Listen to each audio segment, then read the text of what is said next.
തൃശ്ശൂരിലെ നല്ല തണുപ്പുള്ള ഒരു ദിവസമായിരുന്നു അത്. ചെറിയൊരു ഫ്ലാറ്റിലിരുന്ന് ജനലിലൂടെ പുറത്തേക്ക് നോക്കുകയായിരുന്നു പ്രിയ. അവളുടെ കണ്ണുകൾ ദൂരേക്കാണ്.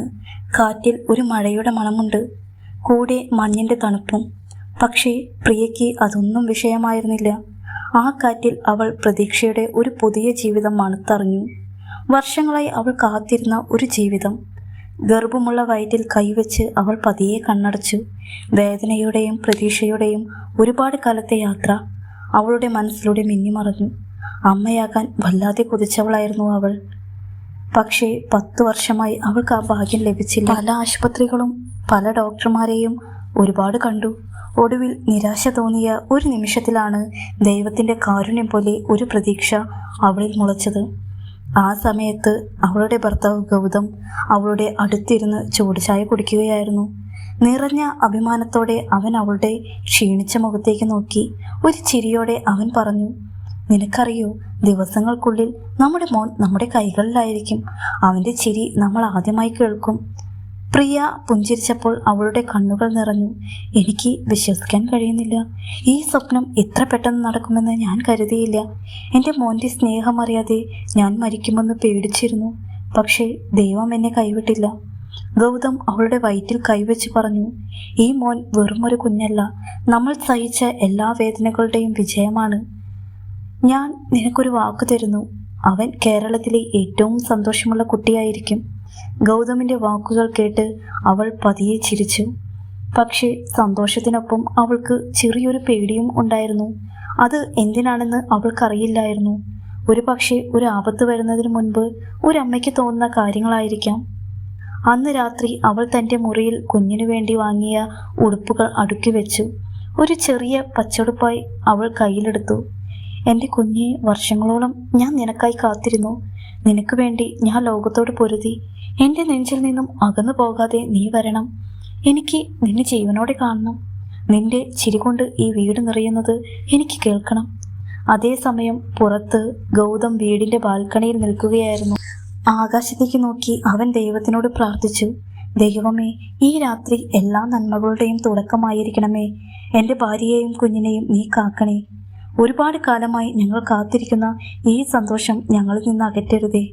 ആ രാത്രി ശാന്തമായിരുന്നു. പക്ഷേ ആ അമ്മയുടെ ഹൃദയം വളരെ വേഗത്തിൽ മിടിക്കുന്നുണ്ടായിരുന്നു. എന്തോ ഒന്ന് അവരെ തേടിയെത്തുന്നുണ്ടെന്ന് അവൾക്ക് തോന്നി. ആശുപത്രിയിൽ അവളെ കാത്തിരുന്നത് സ്വപ്നങ്ങളെ തകർക്കുന്ന ഭീകരമായ സത്യമാണെന്ന് അവൾ അറിഞ്ഞിരുന്നില്ല. അത് അവളുടെ ജീവിതത്തെ എന്നേക്കുമായി മാറ്റുന്ന ഒരു കഥയുടെ തുടക്കമായിരുന്നു. രാവിലെ വെളിച്ചം വന്നു തുടങ്ങിയപ്പോൾ വയറ്റിൽ കടലിലെ തിരമാലകൾ പോലെ ഒരു വേദന അവൾക്ക് അനുഭവപ്പെട്ടു. അവൾ ആർത്തു നിലവിളിച്ചു. ഉറങ്ങിക്കിടക്കുന്ന ഗൗതമിനെ ഉണർത്താൻ അവൾക്ക് തോന്നിയില്ല. പക്ഷേ ഒരു അച്ഛൻ്റെ ഹൃദയം അത് അറിഞ്ഞു. ഗൗതം വേഗത്തിൽ എഴുന്നേറ്റു. പ്രിയ, വേദന തുടങ്ങിയോ? അവൾ കഷ്ടപ്പെട്ട് തലയാട്ടി. അതെ, സമയമായെന്ന് തോന്നുന്നു. ഗൗതം വേഗത്തിൽ എഴുന്നേറ്റു. ആംബുലൻസ് വിളിച്ചു. ഒരുപാട് വർഷങ്ങളായി കാത്തിരുന്ന ഈ നിമിഷം ഒടുവിൽ എത്തിയിരിക്കുന്നു. അവർ വലിയൊരു ആശുപത്രിയിലെത്തി. നഴ്സുമാർ അവളെ ഒരു വീൽചെയറിലിരുത്തി പ്രസവ വാർഡിലേക്ക് കൊണ്ടുപോയി. ഡോക്ടർമാർ പ്രസവത്തിനായി തയ്യാറെടുക്കാൻ പറഞ്ഞു. വേദന കൊണ്ട് അവൾ നിലവിളിച്ചു. പക്ഷേ അവളുടെ മനസ്സിൽ കുഞ്ഞിന്റെ മുഖം മാത്രമായിരുന്നു. ഒരുപാട് നേരത്തെ കഷ്ടപ്പാടിന് ശേഷം പ്രസവ വാർഡിൽ ഒരു നിശബ്ദത നിറഞ്ഞു. കുഞ്ഞിന്റെ കരച്ചിൽ ഒന്നും കേട്ടില്ല. ഡോക്ടർമാർ നിരാശയോടെ അമ്മയുടെ മുഖത്തേക്ക് നോക്കി. ശേഷം ഡോക്ടർ നഴ്സിനോട് സങ്കടത്തോടെ തലയാട്ടി. ആ നിമിഷം പ്രിയയുടെ ഹൃദയം വേദന കൊണ്ട് നിറഞ്ഞു. ഡോക്ടർ പറഞ്ഞു, ഞങ്ങളോട് ക്ഷമിക്കണം, കുഞ്ഞിന് ശ്വാസമെടുക്കാൻ കഴിഞ്ഞില്ല. ഈ വാക്കുകൾ അവളുടെ ഹൃദയത്തിലൂടെ ഒരു കത്തി കടന്നു പോകുന്നത് പോലെയായിരുന്നു. അവൾ നിലവിളിച്ചു. കുഞ്ഞിനെ തൊടാൻ കൈകൾ നീട്ടി. പക്ഷേ ഡോക്ടർമാർ അതിന് സമ്മതിച്ചില്ല. പുറത്ത് ഗൗതം അവളുടെ കരച്ചിൽ കേട്ടു. അവൻ മുറിയുടെ വാതിക്കൽ വന്ന് മുട്ടി. എന്താണ് സംഭവിക്കുന്നത്? എനിക്കെൻ്റെ കുഞ്ഞിനെ കാണണം. പക്ഷേ ആരും വാതിൽ തുറന്നില്ല. മുറിക്കുള്ളിൽ തൻ്റെ ജീവിത ലക്ഷ്യം നഷ്ടപ്പെട്ടതിൻ്റെ വേദനയിൽ അവൾ ദുഃഖിച്ചു. മുറിയിലെ ശബ്ദങ്ങളും മരുന്നുകളുടെ മണവും അവൾക്ക് സഹിക്കാൻ കഴിഞ്ഞില്ല. ഡോക്ടർ അവസാനം പറഞ്ഞ ആ വാചകം അവളുടെ ചെവിയിൽ മുഴങ്ങിക്കൊണ്ടിരുന്നു. കുഞ്ഞിന് ശ്വാസമെടുക്കാൻ കഴിഞ്ഞില്ല. കുഞ്ഞ് മരിച്ചു. വിറയ്ക്കുന്ന കൈകൾ വയറ്റിൽ വെച്ച് അവൾ കരഞ്ഞു. ഇല്ലാത്തത് പറയരുത്. ഞാൻ അവൻ്റെ ഹൃദയമിടിപ്പ് ഇന്നലെ കേട്ടതാണ്. അവൻ എൻ്റെ വയറ്റിൽ അനങ്ങുന്നുണ്ടായിരുന്നു. എങ്ങനെയാണ് അവൻ മരിച്ചത്? എനിക്ക് അവനെ കാണാൻ പോലും കഴിഞ്ഞില്ല. അവൾ കരഞ്ഞുകൊണ്ട് പറഞ്ഞു. നേഴ്സ് അവളെ സമാധാനിപ്പിക്കാൻ ശ്രമിച്ചു. പക്ഷേ അവൾ നേഴ്സിനെ തള്ളിമാറ്റി. എനിക്ക് എൻ്റെ കുഞ്ഞിനെ കാണണം, എനിക്ക് അവനെ തൊടണം, അവനെ എന്നിൽ നിന്നും അകറ്റരുത്. മുറിയുടെ പുറത്ത് ഗൗതം ഭ്രാന്തനെ പോലെ വാതിലിൽ മുട്ടിക്കൊണ്ടിരുന്നു. ഒടുവിൽ ഡോക്ടർ മുറിയിൽ നിന്ന് പുറത്തു വന്നു. സങ്കടത്തോടെ ഗൗതമിനെ നോക്കി പറഞ്ഞു, ഞങ്ങൾ പരമാവധി ശ്രമിച്ചു, പക്ഷേ കുഞ്ഞിന് ശ്വാസമെടുക്കാൻ കഴിഞ്ഞില്ല. ഞങ്ങൾ രക്ഷിക്കാൻ ശ്രമിച്ചു, പക്ഷേ കുഞ്ഞ് രക്ഷപ്പെട്ടില്ല. ഗൗതം തണുത്തുറഞ്ഞു പോയി വിറയ്ക്കുന്ന ശബ്ദത്തിൽ അവൻ നിലവിളിച്ചു. ഇതൊന്നും സംഭവിക്കാൻ സാധ്യതയില്ല. വർഷങ്ങളോളം ഞങ്ങൾ കാത്തിരുന്ന ഞങ്ങളുടെ കുഞ്ഞ് എങ്ങനെയാണ് മരിച്ചത്? ഡോക്ടർ അവനെ സമാധാനിപ്പിക്കാൻ ശ്രമിച്ചു. പക്ഷേ ഗൗതം ഡോക്ടറെ തള്ളിമാറ്റി മുറിക്കുള്ളിലേക്ക് പാഞ്ഞു കയറി. മുറിക്കുള്ളിൽ വേദന കൊണ്ട് തളർന്ന തൻ്റെ ഭാര്യയെ അവൻ കണ്ടു. അവൻ അവളോടൊപ്പം ചേർന്ന് അവളെ സമാധാനിപ്പിച്ചു. അവൾ നിരാശയിൽ തലയാട്ടി. എനിക്കൊന്നും വേണ്ട, എനിക്കെൻ്റെ കുഞ്ഞിനെ മാത്രം മതി. മരിച്ചുപോയാൽ പോലും എനിക്കവനെ കെട്ടിപ്പിടിക്കണം. ഡോക്ടർ പറഞ്ഞു. അവനെ അവസാനമായി കാണാൻ വേണ്ടി ഞങ്ങൾ കൊണ്ടുവരാം. ഗൗതം ഉറച്ച ശബ്ദത്തിൽ പറഞ്ഞു. അവനെ വേഗം കൊണ്ടുവരൂ. അവൻ ഞങ്ങളെ വിട്ടു പോയിട്ടില്ല. കുറച്ച് മിനിറ്റുകൾക്ക് ശേഷം ഒരു നേഴ്സ് കുഞ്ഞിനെ വെള്ളപ്പുതപ്പിൽ പൊതിഞ്ഞ് കൊണ്ടുവന്നു. കുഞ്ഞിൻ്റെ ശരീരം അനക്കമില്ലാതെ നിർജീവമായി കിടക്കുന്നു. നേഴ്സ് കുഞ്ഞിന് അമ്മയുടെ കൈകളിൽ വെച്ചു കൊടുത്തു. അവൾ കുഞ്ഞിനെ ശക്തിയായി കെട്ടിപ്പിടിച്ചു. ഉച്ചത്തിൽ കരഞ്ഞു. ആ നിലവിളി ആശുപത്രി മുഴുവൻ മുഴങ്ങി. ഗൗതം കുഞ്ഞിൻ്റെ തലയിൽ തലോടി. എൻ്റെ കുഞ്ഞെ, ഈ ലോകത്തിലേക്ക് വന്ന് ഞങ്ങളെ ഒന്നും കേൾപ്പിക്കാതെ വിട്ടുപോവുകയും ചെയ്തു. നീ ജനിക്കുന്നതിന് മുൻപേ തന്നെ നിന്നെ ഒരുപാട് ഇഷ്ടമായിരുന്നു ഞങ്ങൾക്ക്. ആ നിമിഷം ആരും കരുതിയില്ല ഇത് കഥയുടെ അവസാനമല്ല, തുടക്കമാണെന്ന്. 4 മണിക്കൂറുകൾക്ക് ശേഷം ഈ കുഞ്ഞ് ചെയ്യുന്ന കാര്യം ആശുപത്രിയിലുള്ള എല്ലാവരെയും ഞെട്ടിച്ചു. മെഡിക്കൽ നടപടികൾക്കായി കുഞ്ഞിൻ്റെ ശരീരം കൈമാറാൻ ഡോക്ടർമാർ പ്രിയയോട് ആവശ്യപ്പെട്ടു. പക്ഷേ പ്രിയ കുഞ്ഞിനെ തൻ്റെ കൈകളിൽ നിന്ന് മാറ്റാൻ തയ്യാറായില്ല. ഇല്ല, ഞാൻ അവനെ എൻ്റെ കൈകളിൽ നിന്നും വിട്ടു നൽകില്ല. ഒരമ്മയുടെ സ്നേഹം അവന് കിട്ടാതെ അവനെ അടക്കം ചെയ്യാൻ ഞാൻ സമ്മതിക്കില്ല. ഡോക്ടർ സ്നേഹത്തോടെ അവളെ പറഞ്ഞ് മനസ്സിലാക്കാൻ ശ്രമിച്ചു. മാഡം, നിങ്ങളുടെ വേദന ഞങ്ങൾക്ക് മനസ്സിലാകും. പക്ഷേ കുഞ്ഞു മരിച്ചു. അവനെ പുറത്തു വയ്ക്കാൻ കഴിയില്ല. പ്രിയ ഡോക്ടറുടെ കൈകളിൽ മുറുകെ പിടിച്ചു. ദയവായി എന്നെ അവനെ ചേർത്ത് പിടിക്കാൻ അനുവദിക്കൂ ഡോക്ടർ. എൻ്റെ സ്നേഹം അവന് അനുഭവിക്കാൻ കഴിയട്ടെ. 4 മണിക്കൂർ മാത്രം. ഡോക്ടർ ഒരു നിമിഷം മിണ്ടാതെ നിന്നു. നേഴ്സിനെയും കരഞ്ഞുകൊണ്ടിരിക്കുന്ന ഗൗതമിനെയും നോക്കി. ശേഷം അയാൾ പറഞ്ഞു, ശരി, നിങ്ങൾ ഈ മുറിയിൽ തന്നെ നിൽക്കണം. ഞങ്ങൾ നിങ്ങളെ പുറത്തുനിന്ന് ശ്രദ്ധിച്ചുകൊണ്ടിരിക്കും. അവൾ കുഞ്ഞിനെ നെഞ്ചോട് ചേർത്തു. അവൻ്റെ കവിളിൽ ചുംബിച്ചു. അവൾ അവനോട് സ്നേഹത്തോടെ മന്ത്രിച്ചു. ഞാൻ നിന്റെ അമ്മയാണ്, എന്നെ കേൾക്കൂ. ഞാൻ നിനക്കായി ഒരുപാട് വർഷങ്ങൾ കാത്തിരുന്നു. നീ ഇപ്പോൾ എന്നെ വിട്ടു പോകരുത്. ഗൗതം അവളുടെ അടുത്തിരുന്നു അവളുടെ കണ്ണുനീർ തുടച്ചു. മിനിറ്റുകൾ പതിയെ നീങ്ങി. ഓരോ നിമിഷത്തിലും അമ്മയുടെ ഹൃദയം വേദനിച്ചു. 1 മണിക്കൂർ കഴിഞ്ഞു, പിന്നെ 2 മണിക്കൂർ, പിന്നെ 3. കുഞ്ഞ് അനങ്ങാതെ അങ്ങനെ തന്നെ കിടന്നു. 4 മണിക്കൂറിന് ശേഷം സൂര്യോദയത്തിന് തൊട്ടു മുൻപ് ആരും പ്രതീക്ഷിക്കാത്ത ഒരു കാര്യം സംഭവിച്ചു. അവൾ തൻ്റെ മുഖം കുഞ്ഞിൻ്റെ തലയിൽ വെച്ച് കരയുമ്പോൾ അവളുടെ കൈയുടെ അടിയിൽ എന്തോ അനങ്ങുന്നത് പോലെ അവൾക്ക് തോന്നി. അവൾ ഞെട്ടി തലയുയർത്തി നോക്കി. കുഞ്ഞിൻ്റെ വിരലുകൾ പതിയെ അനങ്ങി. ഒരു നേരിയ കരച്ചിൽ പുറത്തേക്ക് വന്നു. അത് ജീവിതം മരണത്തിൽ നിന്ന് തിരിച്ചു വരുന്നത് പോലെയായിരുന്നു. അവൻ ജീവിച്ചിരിപ്പുണ്ട്. ഡോക്ടർമാർ പ്രിയയോട് കുഞ്ഞിനെ ടേബിളിൽ വെക്കാൻ പറഞ്ഞു. പക്ഷേ അവൾ കുഞ്ഞിനെ മുറുകെ പിടിച്ചു. ഇല്ല, ഞാൻ അവനെ ഒരു നിമിഷം പോലും വിട്ടുകൊടുക്കില്ല. എൻ്റെ സ്നേഹം അവന് അനുഭവിക്കാൻ കഴിഞ്ഞതുകൊണ്ടാണ് അവൻ തിരിച്ചു വന്നത്. അവനെ എന്നിൽ നിന്നും അകറ്റരുത്. ഗൗതം പതിയെ അവളുടെ തോളിൽ കൈവച്ചു. പ്രിയേ, ഡോക്ടർമാരെ അവനെ സഹായിക്കാൻ അനുവദിക്കൂ. നമ്മൾ അവൻ്റെ കൂടെ ഉണ്ടാകും. പക്ഷേ അവൻ ജീവിക്കാൻ ഒരു അവസരം നൽകണം. അവൾ ഒരു നിമിഷം മടിച്ചു. പിന്നെ കുഞ്ഞിൻ്റെ നെറ്റിയിൽ ഉമ്മ വെച്ച് അവനെ ഡോക്ടർമാർക്ക് കൈമാറി. ഡോക്ടർമാർ അവനെ NICയിലേക്ക് മാറ്റി. കുറച്ച് മിനിറ്റുകൾക്ക് ശേഷം ഡോക്ടർമാർ ചിരിച്ചുകൊണ്ട് പുറത്തു വന്നു. എനിക്കറിയില്ല എങ്ങനെയാണ് ഈ സംഭവം വിശദീകരിക്കേണ്ടതെന്ന്. പക്ഷേ എനിക്കൊരു കാര്യം പറയാനുണ്ട്. നിങ്ങളുടെ കുഞ്ഞ് ജീവിച്ചിരിപ്പുണ്ട്. ഈ രീതിയിൽ ഹൃദയമിടിപ്പ് തുടർന്നാൽ അവൻ ഒരു സാധാരണ ജീവിതം നയിക്കും. അവൾ ഗൗതമിനെ കെട്ടിപ്പിടിച്ച് കരഞ്ഞു. ആശുപത്രിയിലുള്ള എല്ലാവരും ഈ അത്ഭുതത്തെക്കുറിച്ച് സംസാരിച്ചു. ഈ അമ്മ തൻ്റെ സ്നേഹം കൊണ്ട് തൻ്റെ കുഞ്ഞിന് ജീവൻ നൽകി എന്നവർ പറഞ്ഞു. എന്നാൽ യഥാർത്ഥ പോരാട്ടം ആരംഭിക്കുന്നതേ ഉണ്ടായിരുന്നുള്ളൂ. ആശുപത്രിയിൽ ആ അത്ഭുത വാർത്ത വളരെ വേഗത്തിൽ പ്രചരിച്ചു. സമൂഹ മാധ്യമങ്ങളിൽ ഇത് ഒരു തീ പോലെ പടർന്നു. ഒരു റിപ്പോർട്ടർ ചോദിച്ചു. നിങ്ങൾ എങ്ങനെയാണ് ഇത് ചെയ്തത്? എങ്ങനെയാണ് ഒരു മരിച്ച കുഞ്ഞിനെ ഇത്രയും നേരം ചേർത്ത് പിടിക്കാൻ നിങ്ങൾക്ക് കഴിഞ്ഞത്? അവൾ തലയുയർത്തി വിതുമ്പലോടെ പറഞ്ഞു. ഞാൻ ഒന്നും ചെയ്തില്ല. ഞാൻ അവനെ സ്നേഹിക്കുന്നത് നിർത്തിയില്ല. അവൻ അനങ്ങുന്നില്ലെങ്കിൽ പോലും അവൻ എന്നെ കേൾക്കുന്നുണ്ടെന്ന് എനിക്കറിയാമായിരുന്നു. ഒരു അമ്മയുടെ ഹൃദയം ദൈവം തകർക്കില്ലെന്ന് എനിക്ക് വിശ്വാസമുണ്ടായിരുന്നു. ഡോക്ടർ പോലും അമ്പരന്നു. ഇത് വൈദ്യശാസ്ത്ര അത്ഭുതമല്ല, ഇത് സ്നേഹത്തിൻ്റെ ശക്തിയുടെ തെളിവാണ്. ശാസ്ത്രം അവൻ മരിച്ചെന്ന് പറയുന്നു, പക്ഷേ അവൻ്റെ അമ്മയുടെ ഹൃദയം അവൻ ജീവനോടെ ഉണ്ടെന്ന് പറഞ്ഞു. ഒടുവിൽ മാതൃത്വം മരണത്തെ തോൽപ്പിച്ചു.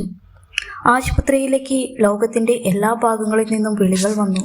ഈ കഥ അത്ഭുതങ്ങളിൽ തങ്ങൾക്ക് വീണ്ടും വിശ്വാസം നൽകി എന്ന് ആളുകൾ സമൂഹമാധ്യമങ്ങളിൽ എഴുതി. അന്ന് രാത്രി അവൾ തൻ്റെ കുഞ്ഞിനെ നോക്കിയിരിക്കുമ്പോൾ അവൾ ഒരു കാര്യം കണ്ടു. അവൻ പതിയെ തലയനക്കി. അവൻ്റെ കണ്ണുകൾ ആദ്യമായി തുറക്കാൻ ശ്രമിക്കുന്നത് പോലെ തോന്നി. അവൾ ഞെട്ടി. ഗൗതം നോക്കൂ, അവൻ കണ്ണുകൾ തുറക്കാൻ ശ്രമിക്കുന്നു. ഗൗതം ഞെട്ടിപ്പോയി. ഡോക്ടർമാരും നഴ്സുമാരും ഓടി വന്നു. പിന്നീട് ആ നിമിഷം പത്രങ്ങളിൽ ഒരു ചിത്രമായി അച്ചടിച്ചു. അതിൻ്റെ തലക്കെട്ട് ഇങ്ങനെയായിരുന്നു: മരണത്തിൽ നിന്ന് തിരിച്ചു വന്ന കുഞ്ഞ് ആദ്യമായി തൻ്റെ അമ്മയെ നോക്കുന്നു. കുഞ്ഞു കണ്ണുകൾ തുറക്കാൻ ശ്രമിച്ചതിന് ശേഷം ഡോക്ടർമാർ ഓപ്പറേഷൻ തിയേറ്ററിൽ കൂടി. ടേബിളിൽ കുഞ്ഞിൻ്റെ മെഡിക്കൽ റിപ്പോർട്ടുകൾ നിരത്തിവെച്ചു. ഹൃദയമിടിപ്പ് കാണിക്കുന്ന മെഡിക്കൽ ഉപകരണങ്ങളും അവിടെ ഉണ്ടായിരുന്നു. ഡോക്ടർ ഫയലുകൾ നോക്കി. എന്നിട്ട് കൂടെയുണ്ടായിരുന്നവരോട് പറഞ്ഞു, സുഹൃത്തുക്കളെ, ഈ കുട്ടി മരണത്തിൽ നിന്ന് തിരിച്ചു വന്നതാണ്. പക്ഷേ അവൻ്റെ ഹൃദയം ഇപ്പോഴും വളരെ ദുർബലമാണ്. നമ്മൾ ഇപ്പോൾ തന്നെ ശ്വാസകോശത്തിൻ്റെയും ഹൃദയത്തെയും സപ്പോർട്ട് ചെയ്യാൻ ഒരു ഓപ്പറേഷൻ നടത്തിയില്ലെങ്കിൽ അവനെ നമ്മൾക്ക് എന്നേക്കുമായി നഷ്ടമാകും. ഒരു നഴ്സ് വിറയലോടെ പറഞ്ഞു. ഡോക്ടർ, ഇത് അപകടകരമായ ഒരു ഓപ്പറേഷനാണ്. കുഞ്ഞ് ഇപ്പോഴും വളരെ ദുർബലനാണ്.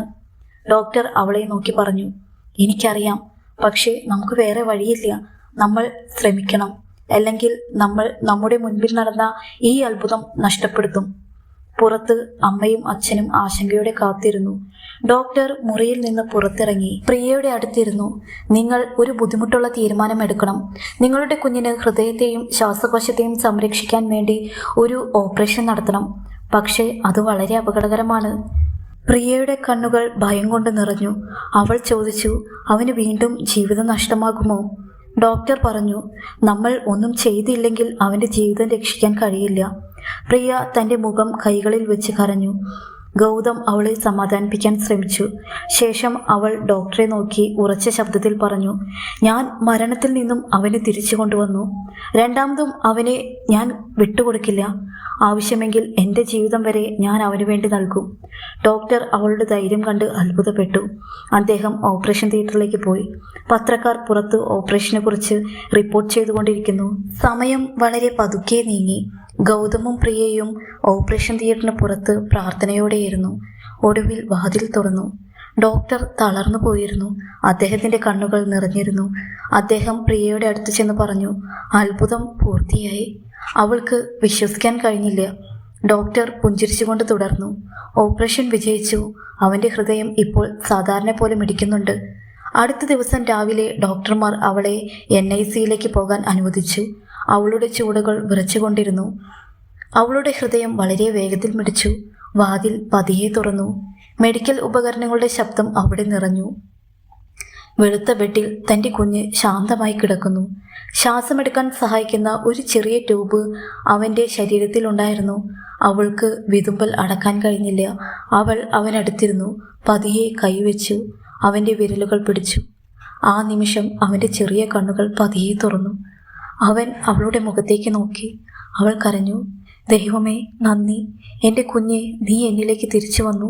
അപ്രതീക്ഷമായി ആ മുറിയിലുണ്ടായിരുന്ന എല്ലാവരെയും കരയിപ്പിക്കുന്ന ഒരു രംഗം സംഭവിച്ചു. അവൻ തൻ്റെ കൈ ഉയർത്തി അവളുടെ കവളിൽ വെച്ചു. അവൾ നൽകിയ സ്നേഹത്തിന് നന്ദി പറയുന്നത് പോലെ. നഴ്സുമാർ കരഞ്ഞു. ഡോക്ടർ പറഞ്ഞു, ഇതൊരു മെഡിക്കൽ അത്ഭുതമല്ല, ഇത് മരണത്തെ തോൽപ്പിക്കുന്ന മാതൃത്വത്തിൻ്റെ ശക്തിയാണ്. ആ നിമിഷം ഒരു നഴ്സ് എടുത്ത ചിത്രം ലോകം മുഴുവൻ പ്രചരിച്ചു. മരിച്ച കുഞ്ഞിനെ ചേർത്ത് പിടിച്ച അമ്മ. അവൻ്റെ കൈ അവൻ്റെ അമ്മയുടെ മുഖം തൊടുന്നു. സമൂഹ മാധ്യമങ്ങളിൽ ആളുകൾ കമൻറ്റുകൾ എഴുതി, ഞങ്ങളുടെ കണ്ണുനീർ നിലച്ചില്ല. ഈ കഥ യഥാർത്ഥ സ്നേഹത്തിൻ്റെ അർത്ഥം കാണിച്ചു തന്നു. അന്നു മുതൽ ആ കുഞ്ഞ് കേരളത്തിലും ലോകത്തിലും പ്രതീക്ഷയുടെ പ്രതീകമായി. ഓപ്പറേഷന് ശേഷം ദിവസങ്ങൾ കഴിഞ്ഞപ്പോൾ അവന്റെ ആരോഗ്യസ്ഥിതി വളരെ മെച്ചപ്പെട്ടു. NICUവിൽ ചികിത്സയിൽ കഴിയുന്ന കുഞ്ഞിനെ കാണാൻ നിരവധി ആളുകൾ വന്നു. അവൻ ഒരു അത്ഭുത ശിശുവാണെന്ന് ആളുകൾ പറഞ്ഞു. ഒരു ദിവസം ഡോക്ടർ ചിരിച്ചുകൊണ്ട് മുറിയിൽ വന്നു. നിങ്ങളുടെ കുഞ്ഞിനെ ഒരു സാധാരണ മുറിയിലേക്ക് മാറ്റാൻ മാത്രം അവൻ ശക്തനായിരിക്കുന്നു. ഒരു ദിവസം രാത്രിയിൽ ഗൗതം പ്രിയയോട് പറഞ്ഞു, ഇന്ന് എനിക്ക് ഇന്ത്യക്ക് പുറത്തു നിന്ന് ഒരുപാട് കോളുകൾ വന്നു. യൂറോപ്പിലെ ഡോക്ടർമാർക്ക് നമ്മുടെ കുഞ്ഞിനെ കുറിച്ച് കൂടുതൽ പഠിക്കാൻ അവനെ കാണണമെന്ന് പറയുന്നു. പ്രിയ പറഞ്ഞു, ഇല്ല, അവനെ എന്നിൽ നിന്ന് അകറ്റാൻ കഴിയില്ല. അതിന് ശാസ്ത്രം എന്നെ വിളിക്കട്ടെ. അപ്പോൾ ഡോക്ടർ അവിടേക്ക് വന്നു. അദ്ദേഹം പറഞ്ഞു, ശാസ്ത്രത്തിന് കാത്തിരിക്കാൻ കഴിയും, പക്ഷേ ഈ കുഞ്ഞിന്റെ ഹൃദയത്തിന് അതിൻ്റെ അമ്മയിൽ നിന്ന് മാറി നിൽക്കാൻ കഴിയില്ല. ഒരു കുടുംബത്തിന്റെ കഥ മാത്രമല്ല ഇത്, ഒരുപാട് കുടുംബങ്ങൾക്ക് പ്രതീക്ഷ നൽകിയ ഒരു കഥ കൂടിയാണ്. ഈ കഥയിൽ ഒരുപാട് വെല്ലുവിളികളും വിജയങ്ങളും ഉണ്ടായിരുന്നു. അതെല്ലാം കടന്നു പോകുമ്പോൾ ആ കുട്ടിക്ക് ആരോഗ്യപരമായ പ്രശ്നങ്ങളുണ്ട് എന്ന് ഡോക്ടർമാർക്ക് മനസ്സിലായി. അതിനെന്താണ് പരിഹാരമെന്ന് ആലോചിച്ചപ്പോൾ കുഞ്ഞിന് ഒരു ഓപ്പറേഷൻ ചെയ്യണം, അല്ലെങ്കിൽ ശക്തമായ മരുന്നുകൾ നൽകണമെന്ന് ഡോക്ടർ പറഞ്ഞു. പ്രിയയുടെ ഹൃദയം ഭയം കൊണ്ട് വേദനിച്ചു. എൻ്റെ കുഞ്ഞിന് എൻ്റെ അടുത്തു നിന്ന് മാറാൻ കഴിയില്ല. ഞാൻ അവന് വേണ്ടി ഈ യാത്ര തുടരും, അത് എത്ര കഠിനമാണെങ്കിൽ പോലും. ഗൗതം അവൾക്ക് എല്ലാ പിന്തുണയും നൽകി. നമ്മൾ ഒരുമിച്ച് പോരാടും. പേടി നമ്മളെ ഭരിക്കാൻ നമ്മൾ സമ്മതിക്കില്ല. ഡോക്ടർമാർ ആ അമ്മയുടെ ധൈര്യത്തിൽ അത്ഭുതപ്പെട്ടു. അവർ ഓപ്പറേഷൻ നടത്താൻ തീരുമാനിച്ചു. ഓപ്പറേഷൻ ദിവസം അവൾ ഒരുപാട് പ്രാർത്ഥിച്ചു. ഗൗതം ഓപ്പറേഷൻ തിയേറ്ററിന് പുറത്തു നിന്ന് പ്രാർത്ഥിച്ചു. സമയം വളരെ പതുക്കെ നീങ്ങുന്നുണ്ടായിരുന്നു. ഡോക്ടർമാർ അവരുടെ പരമാവധി ശ്രമിച്ചു. അവർക്ക് ആ കുഞ്ഞിനെ നഷ്ടപ്പെടുത്താൻ തോന്നിയില്ല. ശ്വാസകോശങ്ങളും സാധാരണ പോലെ പ്രവർത്തിക്കുന്നുണ്ട്. അവൻ ഒരു യഥാർത്ഥ പോരാളിയാണ്. പ്രിയ ഗൗതമിനെ കെട്ടിപ്പിടിച്ച് സന്തോഷം കൊണ്ട് കരഞ്ഞു. അവൻ്റെ ആരോഗ്യം മെച്ചപ്പെട്ടപ്പോൾ അവനെ സ്കൂളിൽ ചേർത്തു. എന്നാൽ ചില കുട്ടികൾ അവൻ്റെ ആരോഗ്യത്തെക്കുറിച്ച് സംസാരിച്ച് അവനെ കളിയാക്കി. പക്ഷേ പ്രിയയും ഗൗതവും അവനെ ധൈര്യപ്പെടുത്തി. നീ വ്യത്യസ്തനല്ല, നീ പ്രത്യേകനാണ്. ഞങ്ങൾ എപ്പോഴും നിനക്ക് വേണ്ടി ഉണ്ടാകും. അവൾ അവൻ്റെ സ്കൂളിൽ പോയി കുട്ടികളോടും അധ്യാപകരോടും സംസാരിച്ച് അവബോധം നൽകി. അവൻ്റെ കഥ സമൂഹമാധ്യമങ്ങളിൽ പ്രസിദ്ധമായി. ഒരുപാട് ആളുകൾ അവന് പിന്തുണ നൽകി. എല്ലാ വെല്ലുവിളികളെയും ധീരമായി നേരിട്ട അവനും അവൻ്റെ അമ്മയും എല്ലാവർക്കും പ്രചോദനമായി. അമ്മ അവൻ്റെ കഥ ഒരു വ്ലോഗിലൂടെ ലോകവുമായി പങ്കുവച്ചു. അവളുടെ വ്ലോഗ് ലോകം മുഴുവൻ പ്രസിദ്ധമായി. ആളുകൾ അവൾക്ക് പിന്തുണ നൽകി. അവളുടെ കഥ എല്ലാ അമ്മമാർക്കും പ്രചോദനമായി. ഒരു ടെലിവിഷൻ ചാനൽ അവളെ അഭിമുഖത്തിനായി ക്ഷണിച്ചു. അവളുടെ പ്രാർത്ഥനകൾ കേട്ടതുകൊണ്ട് മാത്രമാണ് അവളുടെ കുഞ്ഞ് ജീവിതത്തിലേക്ക് തിരിച്ചു വന്നതെന്ന് അവൾ പറഞ്ഞു. അവൻ്റെ കഥ എല്ലാ അമ്മമാർക്കും പ്രചോദനമായി. കുഞ്ഞ് അമ്മയുടെ സ്നേഹത്താൽ ജീവിതത്തിലേക്ക് തിരിച്ചു വന്നപ്പോൾ അവൻ്റെ അമ്മ അവൻ്റെ ജീവിതം സ്നേഹം കൊണ്ട് നിറയ്ക്കുമെന്ന് തീരുമാനമെടുത്തു. അവളിപ്പോൾ ഒരുപാട് കുട്ടികളെയും അവരുടെ അമ്മമാരെയും പിന്തുണയ്ക്കുന്നു. അവൾ അവർക്ക് എല്ലാ നന്മകളും ആശംസിച്ചു. എല്ലാ കുട്ടികൾക്കും ഒരു അവസരം ലഭിക്കണം. നമ്മുടെ ചുറ്റുമുള്ള ആളുകൾക്ക് പ്രതീക്ഷ നൽകേണ്ടത് നമ്മുടെ കടമയാണ്. വരുൺ സ്കൂളിൽ പോയി പഠിച്ച് അവൻ്റെ കഴിവുകൾ വളർത്തി. വരുൺ മറ്റു കുട്ടികളുമായി ഇടപഴകാനും തുടങ്ങി. അവൻ ആരോഗ്യവാനായി മറ്റു കുട്ടികളെ സഹായിച്ചു. അവൻ നന്നായി ചിത്രം വരയ്ക്കുമായിരുന്നു. തൻ്റെ അനുഭവങ്ങളെക്കുറിച്ച് ചിത്രം വരച്ച് അത് അവൻ്റെ സുഹൃത്തുക്കൾക്കും അധ്യാപകർക്കും മനസ്സിലാക്കാൻ സഹായിച്ചു. ഒരുപാട് സമ്മാനങ്ങളും നേടിയിരുന്നു അവൻ. ഒടുവിൽ ഒരു യൂണിവേഴ്സിറ്റിയിൽ ചേർന്ന് വരുൺ തൻ്റെ സ്വപ്നം പിന്തുടർന്നു, ഒരു ഡോക്ടറാകുക എന്നത്. ഗൗതമനും പ്രിയയ്ക്കും അവനെക്കുറിച്ച് ഒരുപാട് അഭിമാനമുണ്ടായിരുന്നു. അവൻ്റെ കഥ ഒരുപാട് ആളുകളെ പ്രചോദിപ്പിച്ചു. അവനിപ്പോൾ ഒരു വലിയ ഡോക്ടറാണ്. അവൻ്റെ മാതാപിതാക്കൾ അവൻ്റെ വീട്ടിൽ താമസിക്കുന്നു. ഒരു ദിവസം അവൻ്റെ അമ്മ അവനെ നോക്കി പറഞ്ഞു, എൻ്റെ കുഞ്ഞെ, നീ എൻ്റെ ജീവിതത്തിലെ സന്തോഷമാണ്. നിനക്കറിയാമോ, നീ എൻ്റെ ഹൃദയമിടിപ്പാണ്. കൂട്ടുകാരെ, ഡോക്ടർമാർ മരിച്ചു എന്ന് വിധി എഴുതിയ ആ കുഞ്ഞിൻ്റെ അമ്മയുടെ സ്നേഹത്താൽ ഇന്ന് ജീവിക്കുന്നു. അവനിപ്പോൾ ഒരു ഡോക്ടറാണ്.